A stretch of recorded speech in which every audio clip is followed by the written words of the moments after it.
Ya, shalom semuanya. Saat ini kita akan membahas tentang kedosim atau orang-orang kudus. Ini dari Imamat 19 ayat 1 yang bunyinya demikian. Kedosim tihiyu ki kados ani Hasem Elohechem. Kuduslah kamu sebab aku Hasem Elohimmu kudus. Dalam hal ini kata kedosim atau orang-orang kudus pada umumnya diterjemahkan sebagai kudus. Kata kudus secara harafiah adalah terpisah, yang dalam bahasa Ibrani-nya yaitu kados. Sehingga kedosim atau orang-orang kudus adalah orang-orang yang diberikan suatu ruang khusus untuk memisahkan diri dengan berpatokan kepada Taurat Hasem. Dan tugas dari kedosim atau orang-orang kudus ini adalah kedusa, yaitu menguduskan atau memisahkan apa yang Hasem perintahkan dalam Taurat. Kalau orang-orang lain tidak menguduskan sabat, maka para kedosim harus menjaga dan menguduskan sabat atau memisahkan hari sabat dan memberlakukannya berbeda dengan hari-hari lain. Kalau yang lain boleh bebas memakan apa saja, orang-orang kudus atau kedosim, apa yang boleh dimakan dan tidak boleh dimakan semuanya sudah diatur di dalam Imamat 11. Begitu juga saat akan membawa korban persembahan. Hewan itu harus dipisahkan dari kawanannya yang lain. Karena apa? Karena dengan keterpisahannya lah baru ada energi kekudusan padanya. Jadi kudus atau kekudusan bukannya suatu keadaan dari ketiadaan dosa atau orang suci atau orang yang tidak lagi bisa berbuat dosa. Jadi kedusa adalah perintah dari Tuhan untuk menjadi terpisah, sehingga ada kekudusan kepada benda, hewan, atau manusia yang dipisahkan.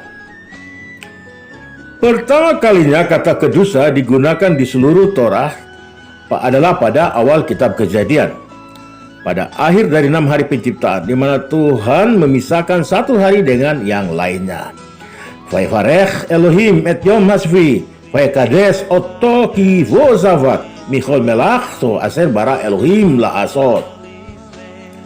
Lalu Elohim memberkati hari ketujuh itu dan menguduskannya, karena pada hari itulah ia berhenti dari segala pekerjaan penciptaan yang telah dibuatnya itu. Kejadian 2 atau Beresit 2 ayat 3. Nah, mengapa sabat itu kudus? Karena Tuhan berhenti dari segala pekerjaannya. Selama 6 hari Tuhan menciptakan dunia sampai segala sesuatu selesai. Namun pada hari ketujuh ia berhenti. Ia memisahkan hari itu dari hari lainnya, dan dengan demikian menguruskannya. Dan coba perhatikan bagaimana kita menyambut setiap sabat dan menutupnya. Pada awal sabat kita melakukan kidus. Kita menguduskan hari yang diawali dengan 6 pasal Tehilim atau Mazmur yang kita baca. Ini menunjuk 6 hari yang kita pisahkan dengan sabat, ya. Kita baca pada saat Kabalat Sabat, ya, Tehilim ini atau Mazmur 6 pasal ini, ya, menunjuk kepada 6 hari yang kita pisahkan, ya. Dan pada akhir sabat kita melakukan afdalah, kita menegaskan pemisahan antara hari ke-6 dan hari ke-7. Apa yang terjadi selama 7 hari penciptaan? Sebelum alam semesta tercipta tidak ada satu hal pun yang ada, dan segala sesuatu juga ada. Segala sesuatu ini adalah Tuhan sendiri. Dan ketika Tuhan memilih untuk menciptakan kita, Ia membuat sebuah ruang kecil bagi kita di dalam dunianya. Di dunia Tuhan tidak ada waktu, tidak ada ruang, tidak ada mekanik kuantum maupun fisika. Ia tidak membutuhkan hal-hal itu untuk dapat hidup. Namun kita butuh.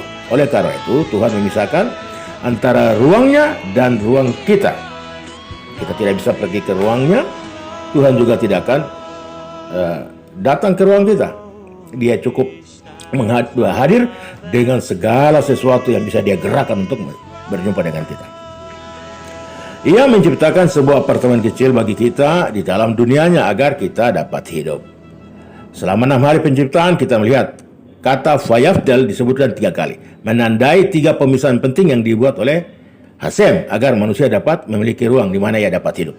Pada hari pertama Tuhan memisahkan antara terang dan gelap, menciptakan energi atau zat. Pada hari kedua Tuhan memisahkan antara air di atas dan air di bawah, menciptakan ruang bagi manusia untuk dapat tinggal. Dan pada hari keempat Tuhan memisahkan antara siang dan malam yang secara efektif menciptakan waktu. Waktu, ruang, dan energi diciptakan sebagai fungsi pemisahan. Di dunia Tuhan kekuatan dan energi tersebut semuanya sama. Namun untuk memberikan ruang bagi kita, Tuhan menciptakan pembatas sehingga menyediakan ruang di mana kita dapat hidup. Pemisahan terakhir terjadi di hari ketujuh ketika Tuhan selesai menciptakan dunia. Bahkan di sini dijelaskan mengapa berhentinya Tuhan dari proses penciptaan merupakan satu-satunya kegiatan yang dilakukan pada hari ketujuh. Ketika seorang pencipta masih berkutat dengan ciptaannya, hasil ciptanya tidak dapat memiliki keberadaan mandiri. Bahkan ciptaannya itu masih rentan terhadap perubahan dari sang pencipta.